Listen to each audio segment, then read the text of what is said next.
Wala naman tayong naging problema since the 1987 Constitution pagdating sa mga witness.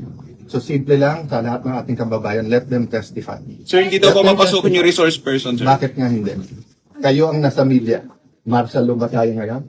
Bawal ba magkaroon ng guest? So kung hindi nila i-recognize ang Blue Ribbon Committee, bawal kami magkabisita dito. Ang may control ng Senate premises is the Senate President. That is in the rules. Hindi po ang USAA or kung sino man. If you look at, if I'm not mistaken, in section, I'll get my rule first. We will have our staff. This is an extraordinary situation. If they're willing to... Ay, sir, dito naman po. Opo, okay na po yun, sir. Ayan. Start tayo, ha? The Senate shall elect in the manner provided, herein provided, a President, President pro tempore, Secretary, Sergeant of Arms. These officers shall take their oath, okay?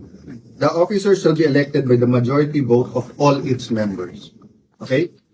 So, Senate Secretary, OSAA, Sergeant at Arms, pro tempore, and President, kailangan 13 ang boto. 13 ang boto. May 13 ang boto ba kapag? Ano po ang sabi ng Section 10? The term of office of the President, at sa ngayon po, ako yon.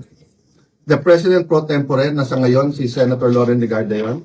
The Secretary and the Sergeant of Arms shall begin upon their election and shall end when their successors shall have been elected. O, i-assume nyo na.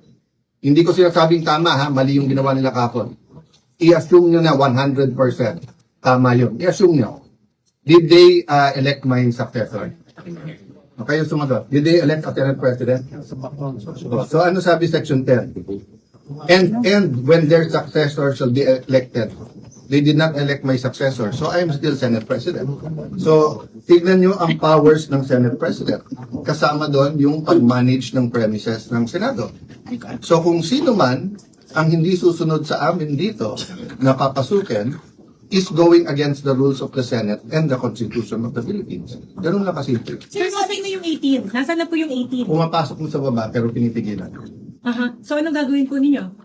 Sinusundo ni Senator Pia. Baka gusto yung sundan doon. Opo. Nandun sila As ngayon. we speak, As we speak, nandun siya. Go to the lobby if you wanna speak.